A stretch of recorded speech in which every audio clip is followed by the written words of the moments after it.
Let's go circle back to the Dallan Hayden commitment. Comes out of Tennessee, and me, like your typical knucklehead who doesn't know a whole lot about recruiting but follows it as much as I can, I gravitate right to that position ranking. As soon as I do the Buckeyes got to commit, 24th rated running back.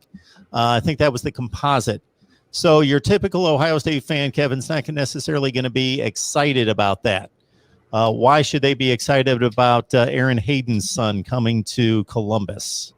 Well, if you go and look at Rivals, he's the 13th rated running back, and he's number 169 in the nation overall, regardless of position. 4-star recruit. We have him at 6 foot, $192, out of Memphis, Tennessee. Christian Brothers, which is one of the top producing schools down there in the Memphis area. I mean, he's just a super talented back. I mean, it's kind of crazy talking about kids today growing up idolizing, Zeke Elliott, because that only feels like 3 days ago to me or whatever. So it just goes to show just the difference in all of our timelines with if you're 16 years old or 17 years old, a couple years back, get you to there. A couple years ago for me, I probably bought this shirt. So, he's I think he's probably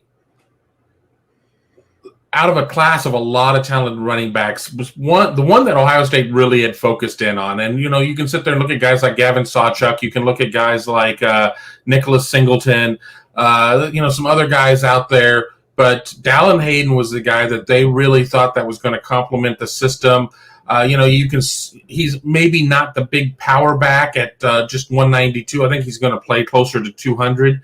But, he can certainly do a lot of the things that a Trevion Henderson can do. He can do a lot of the things that Evan Pryor can do.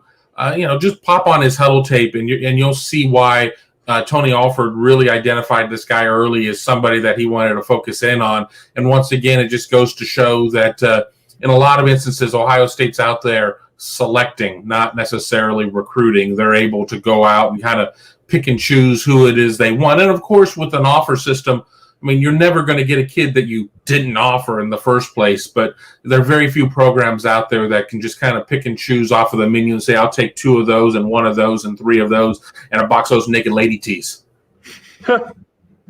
I think he's an intriguing prospect, and he wants to be at Ohio State. So I think that's important. I think when you just took a guy with the caliber of Trevion Henderson and Pryor in the last class, that it may be difficult in this class to secure a number 1 ranked running back. So, that is what it is. They've got 5 or 6 running backs on scholarship, and, he's college ready. He's 195 pounds, very productive as a junior. Can break long runs and has good burst and good acceleration. So those are the things that I think they're looking for. He did not shy away from contact as well, I think, in some of the tape that I'd seen, and has good elusiveness too. So, there are a lot of aspects to this, and if Tony Alford is sold on a running back, I think he's earned the right to shop for his own groceries, as the great Bill Parcells once said about, why the coach should also be the GM.